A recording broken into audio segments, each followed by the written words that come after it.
Di sebuah desa kecil yang dikelilingi perbukitan hijau dan sawah yang luas, hiduplah seorang laki-laki yang dikenal rajin bekerja. Setiap hari ia menghitung hasil panennya, menimbang biji-biji gandum, dan menata uang perak di dalam peti kayu. Dari luar, rumahnya tampak sangat sederhana. Dinding dari tanah liat, atap dari daun kering, dan perabotan seadanya. Tidak ada yang akan mengira bahwa di balik kesederhanaan itu tersembunyi harta yang sangat banyak. Laki-laki ini sangat berhati-hati terhadap orang lain. Ia tidak ingin ada yang mengetahui kekayaannya, bahkan kepada tetangga terdekatnya sekalipun. Setiap kali ada yang datang meminjam beras, meminta tolong, atau sekadar mengharap sedikit kebaikan, ia selalu menolak dengan berbagai alasan. Maaf, hasil panen kali ini tidak seberapa. Begitu katanya, padahal di gudang belakang bertumpuk karung-karung gandum dan kendi penuh madu. Ia berpikir bahwa jika orang tahu ia kaya, maka semua akan datang meminta bagian. Dalam pikirannya, memberi hanya akan membuat orang lain malas berusaha. Karena itu, ia memilih hidup seperti orang biasa, mengenakan pakaian usang, berjalan tanpa alas kaki, dan berbicara seolah sedang berhemat. Namun hati kecilnya sebenarnya dipenuhi rasa takut kehilangan dan rasa curiga terhadap sesama. Ia tidak menyadari bahwa kekayaan tanpa berbagi hanyalah beban yang mempersempit hati. Suatu hari, entah karena bosan atau sekadar ingin membuktikan sesuatu, ia menyamar menjadi seorang musafir. Ia berpakaian lusuh, membawa tongkat dan kantong kecil, lalu berjalan keluar dari desanya. Tujuannya sederhana. Ia ingin melihat bagaimana orang lain memperlakukan orang asing yang tampak miskin. Dalam hatinya, ia juga ingin tahu seberapa banyak orang yang akan memberinya makanan dan minuman. Di desa pertama yang ia datangi, ia mendekati seorang wanita yang sedang menimba air. "Permisi, bolehkah meminta seteguk air?" Tenggorokan ini sudah kering karena perjalanan jauh, katanya dengan suara lemah. Namun wanita itu menatapnya tajam dan menjawab dingin, "Air ini untuk keluarga, bukan untuk orang asing. Carilah sendiri." Laki-laki itu hanya tersenyum samar dan pergi tanpa membalas sepatah kata pun. Namun tidak semua orang bersikap seperti itu. Di pinggir jalan, seorang petani tua melihatnya terhuyung-huyung dan segera menghampiri. "Wahai musafir, kau tampak letih. Mari duduk di bawah pohon itu. Ini ada sedikit roti dan kurma, semoga bisa mengganjal perutmu." Laki-laki itu menerima dengan penuh pura-pura haru.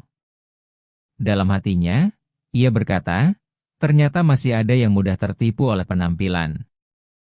Ia terus berjalan ke desa-desa lain, dan setiap kali ia berpura-pura kehausan atau kelaparan, selalu saja ada orang yang memberi. Sore itu, ia pulang dengan kantong penuh roti, kurma, dan beberapa keping uang. Ia meletakkannya di atas meja sambil tertawa kecil. Modal pura-pura miskin saja bisa mendapat sebanyak ini. "Besok aku akan melakukannya lagi," bisiknya dalam hati. Di malam yang sunyi itu, ia merencanakan penyamaran berikutnya dengan hati penuh semangat. Ia merobek pakaiannya sedikit-sedikit, lalu menambalnya dengan kain dari warna berbeda, agar terlihat seperti benar-benar miskin dan terlantar. Pagi harinya, laki-laki itu memulai perjalanan baru.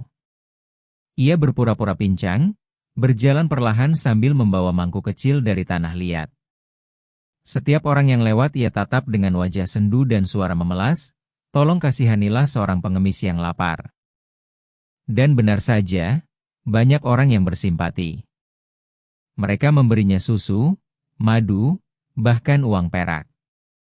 Dalam sekejap, mangkuknya penuh.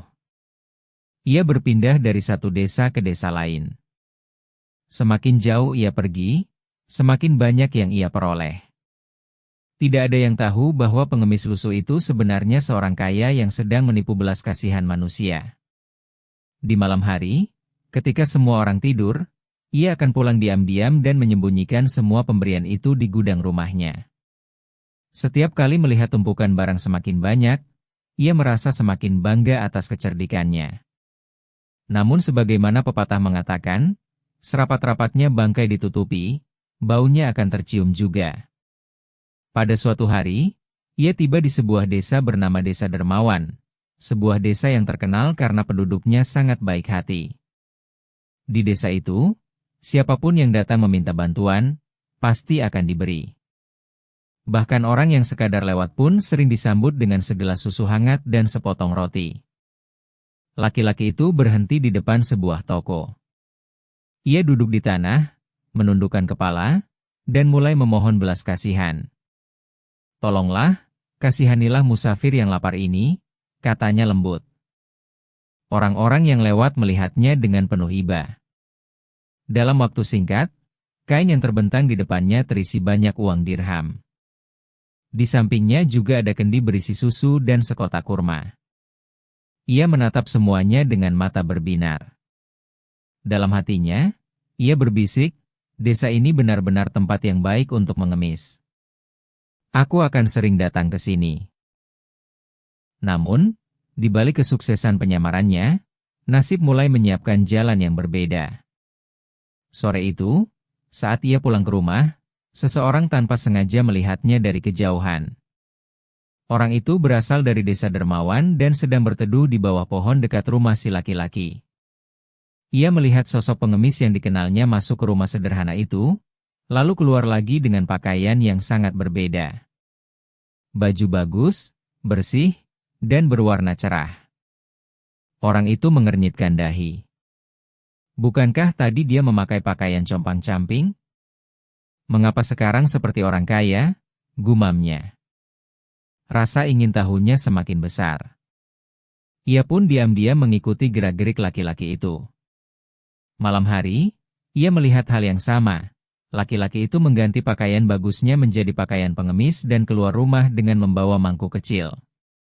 Keesokan harinya, kabar tentang pengemis palsu itu menyebar di seluruh Desa Dermawan. Warga sangat terkejut dan marah. Mereka merasa tertipu. "Jadi selama ini dia bukan pengemis sungguhan," kata seorang ibu dengan nada kecewa. "Kita memberi dengan ikhlas, tapi ternyata dia mempermainkan kebaikan kita," sahut yang lain dengan wajah muram. Hari berikutnya, laki-laki itu datang lagi untuk mengemis di Desa Dermawan, tanpa mengetahui bahwa penyamarannya telah terbongkar.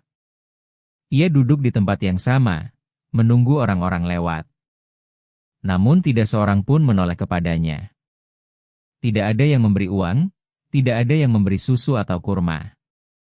Ia mulai gelisah, menatap sekeliling dan bertanya-tanya dalam hati, "Kenapa hari ini semua orang berubah?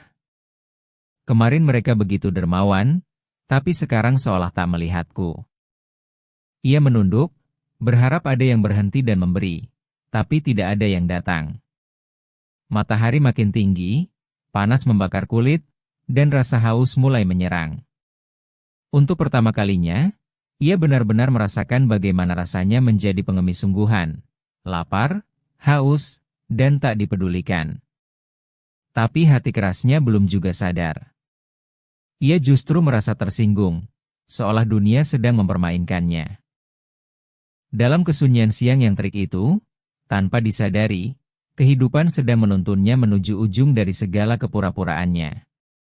Sebuah ujian besar akan datang, bukan hanya untuk dirinya, tapi juga untuk orang-orang yang pernah ia tipu.